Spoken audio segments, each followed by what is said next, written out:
This is what's known as the Givati Parking Lot Dig.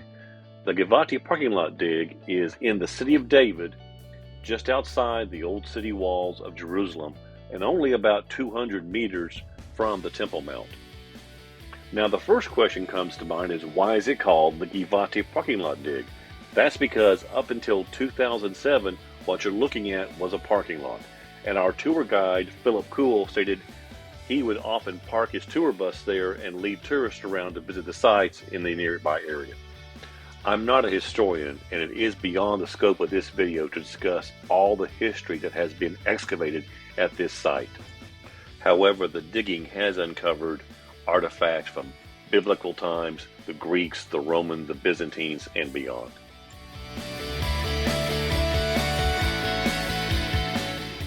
And from this angle, you can see just how close it is to the city walls of Jerusalem. This sign near the entrance gives an aerial view of the site and explains what era of time it has been uncovered and what parts of the dig. Perhaps the most fascinating discovery here at the parking lot dig has been a stash of 264 gold coins from around the year 610 AD. Here's an actual photograph of the coins that were discovered. The surprise of our tour was when Philip led us down these stairs into this tunnel. None of us had any idea where we were going, but we were up for the adventure. And this picture at the bottom of the stairs explains very well what was going on. We're about to walk through what was a drainage tunnel in the time of King Herod, around the time of Jesus, and there would have been a street above our head.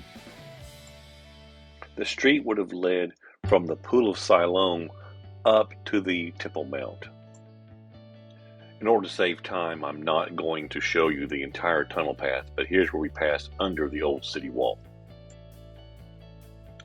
I will not attempt to cover the entire history, but in the year 66 AD, the Jews rebelled against the Romans, and around the year 70 AD, the Romans reoccupied Jerusalem, and in the process of this reconquering of Jerusalem, they destroyed the Second Temple. And what you see here are two large stones that were pushed off the wall above, and they crashed through the ceiling of the tunnel. At the end of the tunnel, this large wall appears in front of you. This large wall are the foundation stones of the Western Wall. And just like the more famous part of the wall above ground, people have left their prayers here written on a piece of paper in the wall. Around the year 19 BC, our old friend King Herod started a construction project to expand the Temple Mount and built this wall that you see in front of you. After a short flight of stairs, we emerge back on the surface just outside the Temple Mount near the Al-Aqsa Mosque.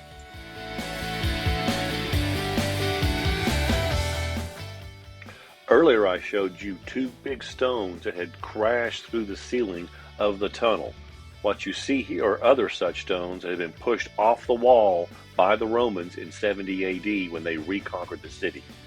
Philip told us the entire area here was covered in such rubble until very recently, but these have been left here on purpose. I do need to take a moment here and give a big thank you to our fabulous tour guide we had for this trip, Philip Kuhl. If you're booking a trip to Israel, I highly recommend you take advantage of his knowledge and skills. I will leave a link to his website in the description below.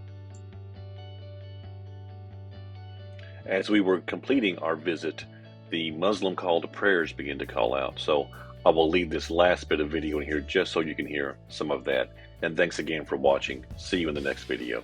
The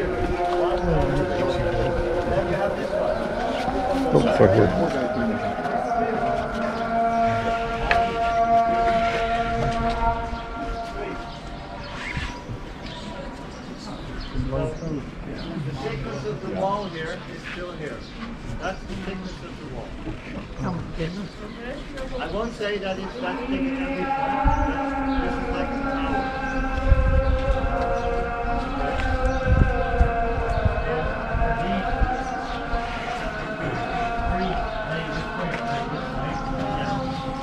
Then I guess not. There's something else. How did they lift them and put them in place? Because they had pulleys. But how do you lift a stone? Because if you put the pulley under the stone, how do you put a pulley under a stone? Right?